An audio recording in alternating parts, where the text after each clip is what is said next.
Public sector labour unions have embarked on a fresh mandate-seeking process from their members.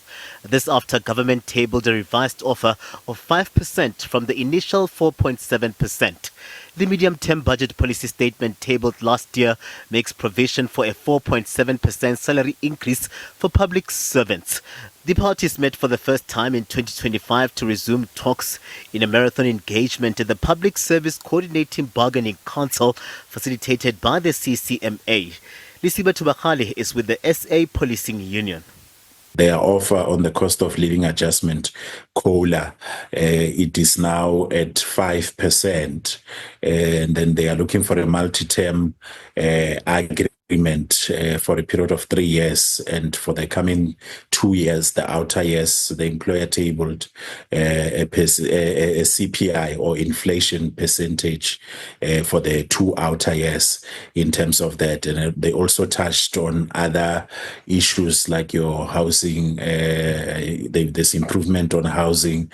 There is also improvement on danger allowance. But it is important to mention that the employer never said that was their last offer in this round of wage negotiations. So we are just hopeful that the employer would be able to, when we go back to the negotiation table, they would be able to really revise their offer, and also will also be guided by what our members say. It is also important to mention that collectively as labor, we are at now at 6% officially, as the employer is at 5%, because we are in negotiations. The workers ended 2024 with uncertainty after having started the wage talks early in the year with the hope of a satisfactory offer. The South African Federation of Trade Unions, SABC, says the government continues to plead poverty and has vowed to reject any offer that won't serve to improve the lives of public servants and their families amid slow economic growth. Our members are under extreme pressure considering the state of the economy and the cost of living.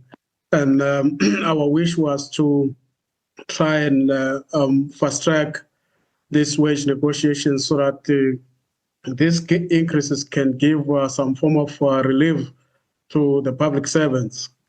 And we all know that the public servants were robbed in terms of the full implementation of Resolution 1 of 2018 PSCBC, where the employer reneged from the last leg of that agreement. So that alone, it tells you that the public servants are under extreme pressure. But it's a fact that we cannot just sign a sellout agreement. The employer will always plead poverty, but we are engaging robustly so. The Public Servants Association says the offer must be balanced with benefits, saying the workers have found themselves under financial pressure as they go into 2025, with many already grappling with significant medical aid increases from the government employees' medical scheme. We really have come all the way down, from 12% and now from 7.5 to 6%, that's a percentage and a half. While the employers only move from the 4.7% to 5%, which is only 0.3%. So we believe that, the employer should really consider, moving up and at least meeting us at the 6%, because we believe 6% is reasonable.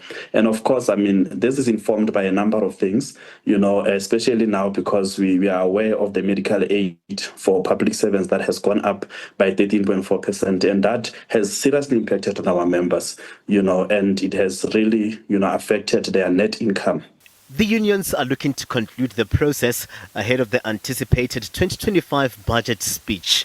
They will now get a mandate from their members on whether to sign for the new offer of 5% or reject it, a move that could either stall talks or seal the deal. Katlego Logodi, SABC News in Johannesburg.